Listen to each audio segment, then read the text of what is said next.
কিরে কামলা, কই নিয়ে এলি? কোনো কাস্টমার পাইতেছি না। আরে বস, চেতেন না বস, শিওর কাস্টমার আইব আজকে। এই জায়গা দিয়ে শুধু বিদেশি লোকজন আসে। আপনি ব্যস্ত হেন না প্লিজ, একটু অপেক্ষা করেন, চলে আসবে। আরে হারামজাদা, আর কত অপেক্ষা করব? দাঁড়িয়ে থাকতে থাকতে তো ক্লান্ত হয়ে গেলাম। আরে বস, চেতেন না বস, চেতেন না। আর মাত্র কিছুক্ষণ ওয়েট করেন। কিছুক্ষণ কিছুক্ষণ তো সেই কখন থেকে করতেছস। কিছুক্ষণ কি তোর শেষ হইব না? তুই এমন একটা জায়গায় নিয়ে আসছস, একেবারে ফাঁকা জায়গা। আরে বস, এটা তো ফাঁকা জায়গায় হইব। আর এই জায়গা দিয়ে একটা নতুন কাস্টমার যাইব, কিন্তু কখন যাইব সেটা তো আর জানি না। এই জন্য একটু ওয়েট করা লাগবে। আচ্ছা ঠিক আছে, তাহলে ওয়েট করলাম। দেখি যদি আজকে না আসে না, তোর খবর আছে।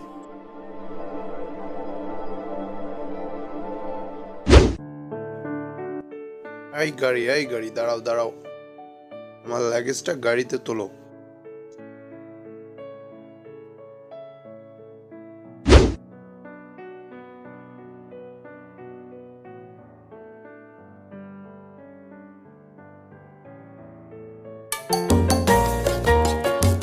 হ্যালো। আরে ভাইস্তা, কই আসছো? কত দূর? আর কতক্ষণ সময় লাগবে তোমার? কাকি, আর বেশি সময় লাগবে না, এই তো আমি বাড়ির কাছাকাছি চলে এসেছি। এখন একটা গাড়িতে উঠবো আর দ্রুতই চলে যাব। কাকাকে বলো যাতে আমাকে রিসিভ করতে আসে। ওকে। আচ্ছা ঠিক আছে, রাস্তাঘাট দেখে এসো যাতে কোনো কিছু গন্ডগোল না হয়।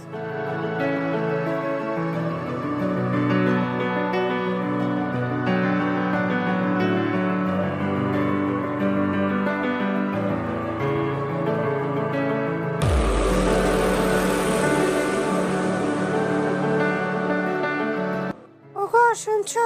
ওঠো ওঠো, আমার ভাসতে এসেছে বিদেশ থেকে, বাড়ির কাছাকাছি চলে এসেছে, যাও।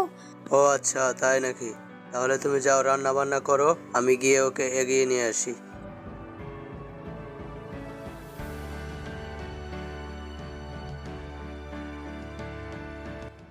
আমার ভাইস্তা 5 বছর বিদেশ থেকে আসলো, যাই ভাইস্তাকে এগিয়ে নিয়ে আসি।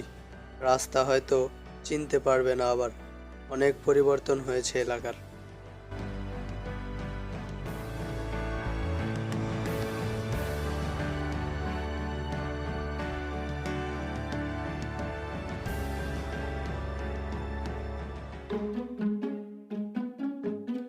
আরে বস, আপনার পিছনে দেখেন কি, পুরা অরিজিনাল বিদেশি মাল।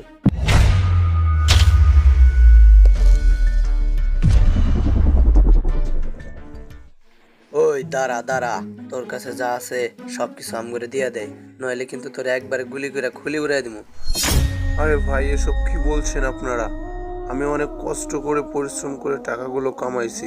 প্লিজ, আমার পরিবার সবাই অসহায়, আমাকে ছেড়ে দিন দয়া করে। আসলে এই টাকা ছাড়া আর কিছুই নেই আমার কাছে। এখন এই টাকাই আমার সব। প্লিজ আমাকে যেতে দিন। আমার পরিবার আমাকে অনেক কষ্ট করে বিদেশ পাঠিয়েছে, ঋণ এখনো শোধ করতে পারিনি। প্লিজ আমার দোহাইটা রাখুন।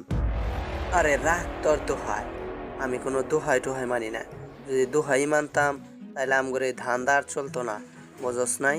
তোর কাছে যা আছে সব দে, যা কইছি তাই কর, নইলে কিন্তু একেবারে ইমুর দে উমুর দে বেঁকে দিম, বুঝস নাই কথা?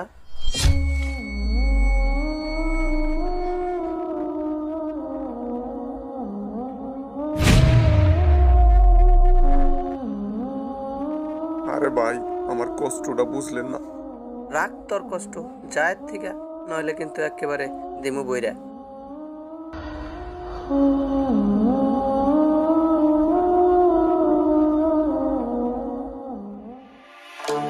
হা হা হা হা হা হা হা হা।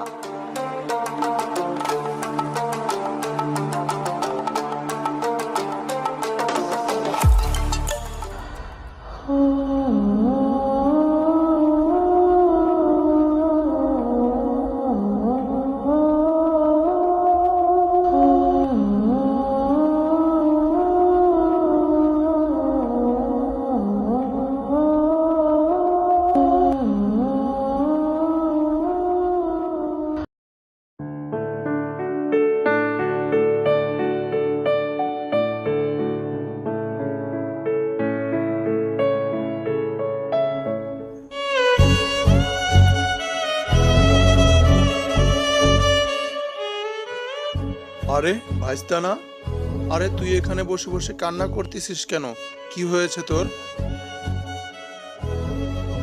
আরে কাকু আর বলো না, আমি গাড়ি থেকে নেমে সোজা রাস্তায় বাগানের ভেতর দিয়ে ঢুকে পড়েছিলাম। আর বাগানের ভেতরে দুইটা ডাকাত ছিল, আমার কাছ থেকে সব ছিনতাই করে নিয়ে গেছে। তাই আমি বসে বসে কান্না করতেছি। আমি তো খালি হাতে বাড়িতে যেতে পারবো না, এভাবে কিভাবে যাই? আরে কি বলিস? আচ্ছা ঠিক আছে, কোনো সমস্যা নেই, তুই চল বাড়িতে। বাড়িতে গিয়ে পুলিশের সাথে কথা বলবো আমি, তোর টাকা আমি ফিরিয়ে এনে দেব। চল, কোনো কথা না বাড়িয়ে চল বাড়িতে চল আগে। তোর জন্য আমরা কত টেনশন করছি, তোর যে কিছু করে নাই সেটাই তো অনেক ভালো। আচ্ছা ঠিক আছে তাহলে কাকু, তুমি পুলিশের সাথে কথা বলো। চলো এখন।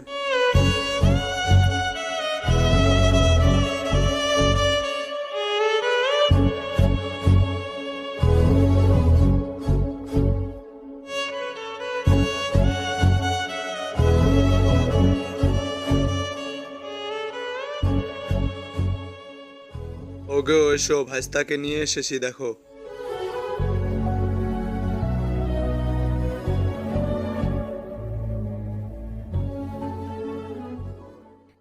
ওরে বাবা, তুমি না কত বড় হয়ে গেছো। সেই 5 বছর আগে বিদেশ গেছিলে, কত পরিবর্তন হয়েছে তোমার। আরে ভাইস্তা, তোমার ব্যাগপত্র কই রাখছো? এগুলো কোথায়? আসলে কাকি হয়েছে কি, আমার ব্যাগপত্র ডাকাইতে নিয়ে নিয়েছে। কাকু বলেছে পুলিশের সাথে কথা বলে সব ফিরিয়ে আনবে।